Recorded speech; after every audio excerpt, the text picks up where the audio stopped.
یک ثانیه واقعاً چقدر طول میکشد؟ شاید جالب باشه که بدونید طول یک ثانیه به نحوه اندازه‌گیری آن بستگی داره. یک روز 24 ساعت است و یک ساعت 60 دقیقه. هر یک دقیقه هم 60 ثانیه دارد. پس طبیعتاً یک ثانیه معادل 24 ضرب در 60 ضرب در 60 یا 1,86,400 یک روز است. درست است یا نه رو شما خودتونم میتونید در کامنت ها به ما بگید. سلام خدمت بینندگان از کانال یوتیوب پارادوکس. امروز اومدم خدمتتون به موضوع ویدیو جدید، ولی قبل از اینکه بریم سراغش لطفاً همین ویدیو رو لایک کنید، کانال ما رو سابسکرایب کنید و خوشتون اومد زنگوله بغل رو بزنید تا ویدیوهای بعدی ما رو از دست ندهید. بریم سراغ ادامه ویدیو. اما مشخص شده که تعریف زمان به همین سادگی ها نیست. ما تا پیش از این عادت داشتیم که ثانیه رو به عنوان یک بازی زمانی ثابت در نظر بگیریم، اما این واحد کوچک در طول قرنها چندین بار دستخوش تغییراتی شده است. پیتر ویبرلی، دانشمند ارشد آزمایشگاه ملی فیزیک بریتانیا، در این باره گفته ثانیه در اصل بر اساس طول روز تعیین میشد. مردم عبور خورشید را از بالای سر خود مشاهده کرده و با استفاده از ساعت‌های آفتابی شروع به اندازه‌گیری حرکت آن نمودند. ابزارهای این چنینی زمان را مستقیما بر اساس موقعیت خورشید در آسمان تعیین می‌کنند که به آن زمان خورشیدی ظاهری می‌گویند. در هر حال ساعت‌های آفتابی چندین ایراد دارند. علاوه بر مشکل اصلی که ناتوانی در خواندن ساعت در زمانی که خورشید قابل مشاهده نیست، تکیه و وابستگی بر چرخش روزانه زمین که تحت عنوان زمان نجومی شناخته می‌شود نیز به طرز حیرت آوری غیر دقیق است. و همچنین ویبرلی ادامه داد چرخش زمین به شکل دقیقی ثابت نیست.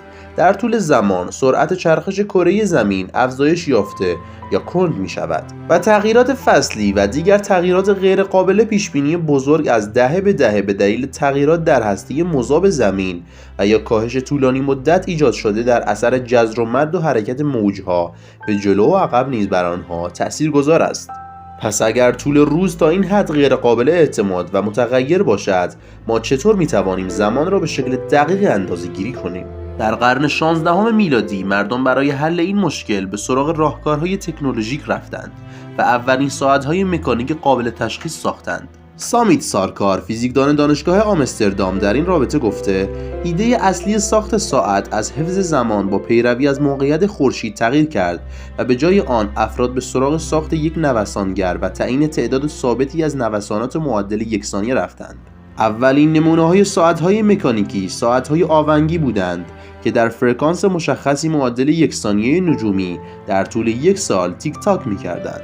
در سده‌های بعدی دانشمندان بر روی ساخت نوسانگرهای بهتر و دقیق‌تر کار کرده و سیستم‌های زمانسنج بیشمار دیگری از جمله فنرها و چرخ دنده‌ها را توسعه دادند. حدود سال 1940 بود که ساعت‌های کریستال کوارتز تبدیل به استاندارد طلایی شدند. سارکار در این باره گفت اگر ولتاژی را به یک قطعه کوارتز که با دقت شکل داده شده است اعمال کنید، شروع به ارتعاش کرده و شما می توانید فرکانس نوسان آن را با دقت تنظیم نمایید. اگرچه میزان دقت این ساعت برای استفاده عمومی مناسب است، اما برای کاربردهای فنی مثل اینترنت، سیستم‌های GPS یا مطالعه تحقیقات بنیادی خوب و دقیق نخواهد بود.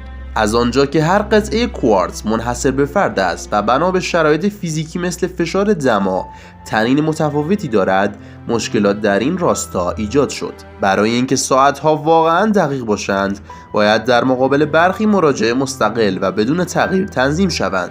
همین شد که ساعت‌های اتمی ساخته شدند. دانشمندان به این تعریف ثانیه که دقت آن 10 به توان 15 ثانیه یا 1 کوادریلیوم ثانیه است بسنده نمی‌کنند. در حقیقت دانشمندان در حال بحث در این باره هستند که آیا زمان آن فرا رسیده که با بهره‌گیری از نوسانات ساعت نوری و با استفاده از اشعه فرابنفش و منابع نور مرئی به جای مایکروویو دوباره ثانیه را تعریف کنند یا خیر. اما قبل از هر کاری باید به چند سوال مهم پاسخ داده شود، ولی مشخص است که تعریف دقیق ثانیه دائما در معرض تغییر است. بله و اما رسیدیم به پایان ویدیو. امیدوارم که از دیدن این ویدیو رضایت کامل رو داشته بوده باشید. لایک ویدیو و سابسکرایب کردن کانال ما رو از یاد نبرید. اگه خوشتون اومد میتونید به کانال ما یه سری بزنید و از ویدیوهای قبلی ما دیدن فرمایید.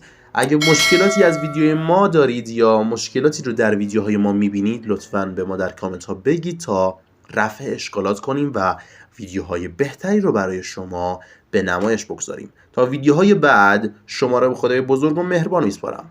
فعلا بدرود.